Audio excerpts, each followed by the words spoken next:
vous laisser présenter vos entreprises respectives. C'est ce qu'il y a de mieux, je pense. Lubomira, est-ce que vous pouvez nous présenter votre société en quelques mots? Avec plaisir. Bonsoir à tous déjà. Valtech est donc un groupe d'un millier de personnes réparties dans 8 pays. Valtech est historiquement une société qui est une SS2I, donc qui fait du service aux entreprises liées aux prestations informatiques. Ce qui est intéressant et ce qui est en train de se passer dans le groupe Valtech, Françoise parlait de transformation, mais aussi nous en pleine transformation, puisqu'on est en train d'amener ce groupe vers un positionnement novateur, qui est le positionnement d'un groupe basé sur le marketing digital. Donc en fait, d'une certaine manière, la conjonction entre ce fondement historique qui est la SS2I et la partie agence web qu'on est en train de développer très fortement. Donc aujourd'hui 1000 personnes, 1000 pays, une entreprise qui recrute énormément, puisque cette transformation est un vrai projet de croissance. On a fait en France cette année, depuis le mois de mars, à peu près 60 recrutements. L'année prochaine, il y a une centaine de recrutements qui est prévu pour la France. Donc c'est une entreprise qui est parfaitement dans le cadre de la cible de cette conférence. Deux mots pour le résumer, marketing digital, tout ce qui est réseaux sociaux, Facebook, Twitter, le marketing mobile, etc. Oui, alors en fait l'idée c'est que le marketing, vous connaissez je pense un peu tout ce que c'est, on part de la conception du produit jusqu'à sa vente et à sa promotion, et le web, en fait le web mais aussi le mobile, mais aussi l'iPad, mais aussi en fait beaucoup de ces nouveaux devices sont transformés profondément le marketing, et le marketing digital c'est vraiment cette alliance entre les deux mondes. Eve Nicolas, vous pouvez décrire Altaïd en quelques mots? Bonsoir. Donc Altaïd, nous sommes un cabinet de recrutement spécialisé dans le secteur high-tech technologique et nous accompagnons surtout des startups de ce secteur-là. Donc ça c'est à peu près 70% de nos clients aujourd'hui, on existe depuis 10 ans. On travaille aussi pour des grands comptes. On appelle à nous vraiment pour la connaissance du web, notamment pour trouver le patron d'une BU social media ou d'un site e-commerce. Ce qui est intéressant dans le profil, justement, c'est que vous-même, Eve, vous êtes plutôt en amont, c'est-à-dire que vous êtes un cabinet de recrutement, donc vous voyez beaucoup de candidats, beaucoup de fonctions, et vous, Lubomira, vous êtes dans une start-up, donc vous recrutez pour vos besoins propres, mais vous pouvez avoir une vision très précise des besoins qui sont ceux de votre entreprise. Vous pouvez peut-être d'ailleurs nous dire quels sont actuellement, je vais commencer par vous, Eve, les profils, les secteurs, les métiers qui ont le vent en poupe actuellement au niveau du recrutement dans les domaines de l'Internet. Oui.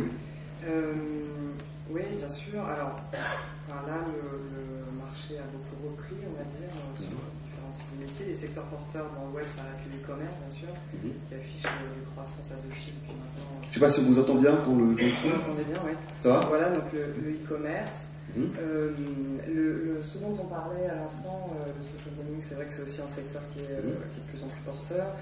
Tout le domaine des agences ou des sociétés de services, des structures dans le marketing digital ou les services mobiles. Ça, on voit de plus en plus des agences qui se créent pour développer des applications sur iPhone, iPad, Facebook, etc. Donc voilà, l'édition logicielle est toujours aussi recrute encore, et moins visible peut-être, en tout cas une question stratégique peut-être pour les candidats. Est-ce qu'on a intérêt à se spécialiser sur un secteur très porteur comme tout ce qui est univers Apple, mais qui risque d'être moins en demande dans quelques années, ou garder un profil généraliste moins, bon, je délire, mais on ne sait jamais, ou au contraire garder un profil généraliste pour pouvoir se retourner au cas où un engouement sur tel ou tel produit ou telle marque vienne à s'affaiblir? Est-ce qu'il vaut être pointu et très cher, très bien rémunéré aujourd'hui, ou moins en demande, moins rémunéré aujourd'hui, mais avoir une sécurité du job à long terme? Ça, je pense que c'est vrai pour tous les secteurs et tous les métiers. C'est-à-dire qu'évidemment, quand on a une expertise, c'est intéressant de la conserver, bien sûr, et de la développer. Après, si vous êtes développeur iPhone, par exemple, félicitations, bravo, vous avez gagné beaucoup d'argent et vous avez fait du travail, et je pense encore pour longtemps. D'accord.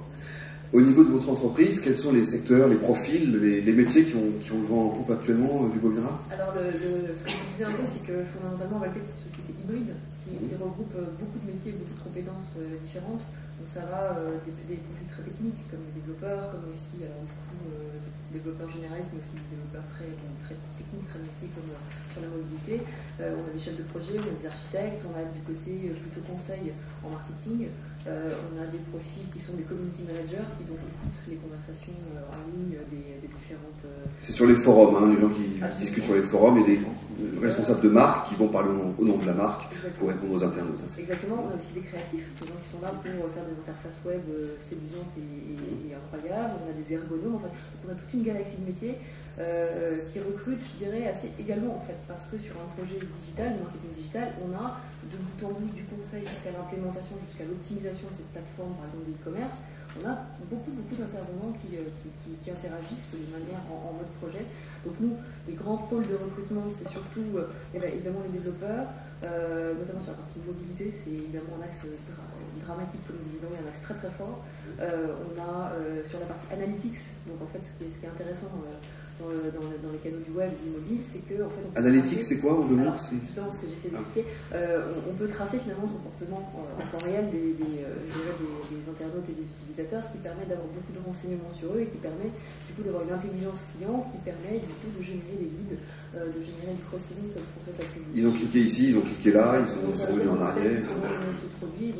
Donc tout ça se suit. C'est tout un département chez nous qui s'appelle Analytics et qui est très, très important. Le cross-selling, c'est quoi? J'ai acheté un produit X et du coup, je peux acheter dans une gamme de produits ou dans une gamme de produits différente un produit Y. C'est Amazon qui vous propose, si vous avez aimé Zola, vous aimerez aussi Flaubert, et hop, on vous propose des bouquins de Flaubert, c'est ça? D'accord. Au niveau des cadres, est-ce qu'on s'oriente dans une logique de projet, c'est-à-dire ça va durer 3 mois et après on fait saut de mouton, on cherche autre chose, ou est-ce qu'on peut encore miser sur le long terme? Alors, chez Valtech, la spécificité de Valtech France, en tout cas, c'est qu'il y a plus de 90% de cadres. Donc, c'est quelque chose qui est assez signifiant. Deux réponses à votre question. On est en mode projet pour nos clients. Ce sont des projets qui durent plus ou moins longtemps en fonction des besoins d'accompagnement de nos clients. Ce qui ne veut pas dire que les gens sont là en mode projet. Les gens sont là sur la durée parce que c'est des métiers qui sont nouveaux, c'est des métiers qui sont très dynamiques, c'est des métiers qui changent beaucoup. Donc on a un vrai besoin aussi d'investissement dans ces profils. Donc on a tout intérêt à bien les recruter et à les garder. D'accord. Au niveau des processus de recrutement, quelles sont les spécificités du recrutement dans le domaine de l'Internet ou des hautes technologies? Est-ce qu'il y a des rites qui sont différents? Est-ce qu'il y a des compétences? Comment ça se passe au niveau du processus par rapport à une entreprise normale, entre guillemets? Alors, je vais laisser Eve s'exprimer sur les réseaux sociaux parce que je pense que ça va très bien. Nous, on utilise chez Valtech beaucoup les réseaux sociaux parce qu'une grande partie, la totalité des profils qu'on recherche sont soit sur LinkedIn, soit sur Facebook, soit sur Twitter, soit sur les réseaux sociaux. Donc, on utilise beaucoup, mais ça, je pense qu'elle Viadeo, etc. expliquera très bien. Nous, on utilise aussi un autre outil qui est très important, qui est la cooptation, en fait. Utiliser finalement nos ressources internes, puisqu'a priori, on leur fait confiance, pour qu'elles puissent, elles, nous amener d'autres collaborateurs qui pourraient être intéressés à les rejoindre. Il y a une incentive pour les cooptations qui s'élève à combien? Comment ça se passe? 1 millier d'euros. 1 millier d'euros quand même. Hein. Quand le recrutement est fait, bien sûr. C'est pas ça. Très bien. Oui, Eve, donc comment ça se passe chez vous au niveau du processus de recrutement ou chez vos clients d'ailleurs? Oui, alors nous on travaille aussi également beaucoup avec les réseaux sociaux, on l'a fait depuis qu'ils existent en France.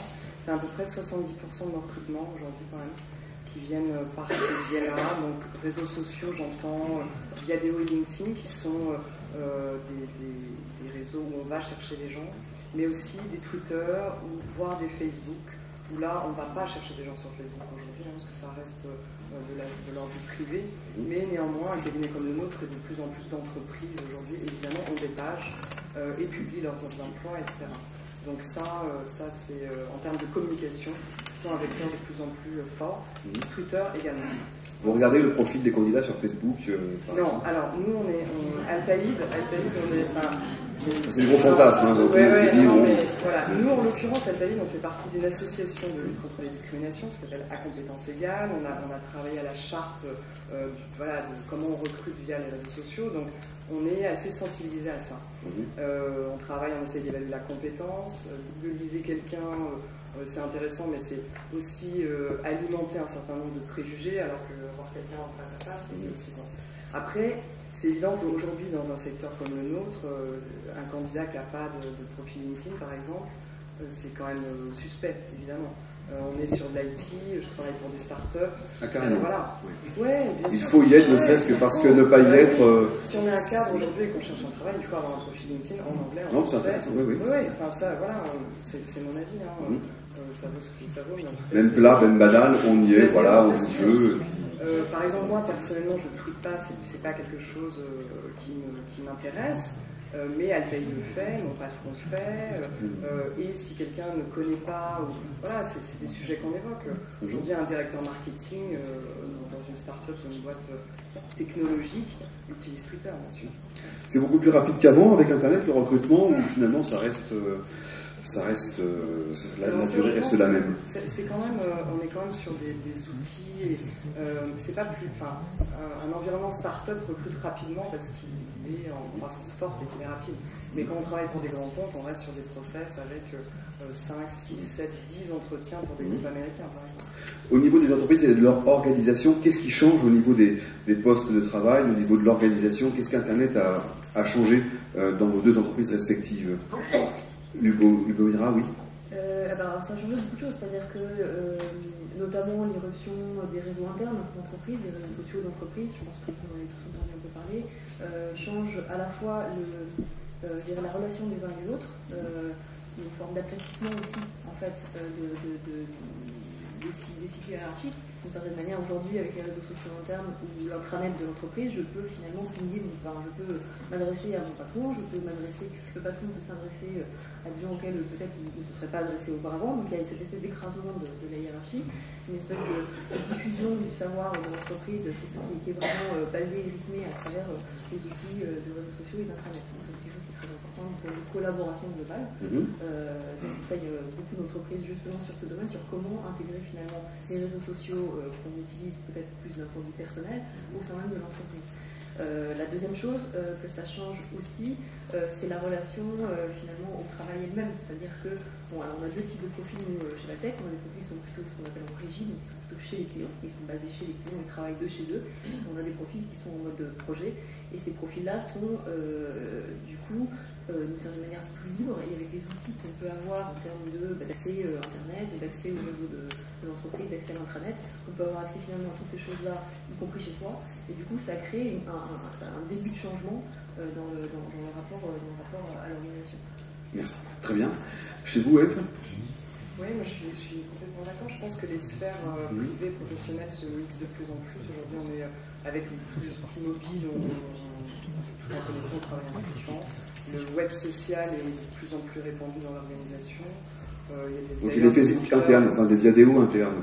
Oui, c'est ça. Un éditeur comme Blue Kiwi Software, qui est une start-up française, par exemple, qui développe un outil comme ça, un web social dédié aux grands groupes, qui effectivement mixe les rapports, rapproche les gens et permettent idéalement à certains talents de se découvrir indépendamment du travail, de la tâche, quoi. Donc, ça change beaucoup de choses. Ouais. Alors, vous avez parlé d'écrasement des lignes hiérarchiques, de « super, je vais pouvoir envoyer un mail direct à mon patron », ou alors de réseaux sociaux internes.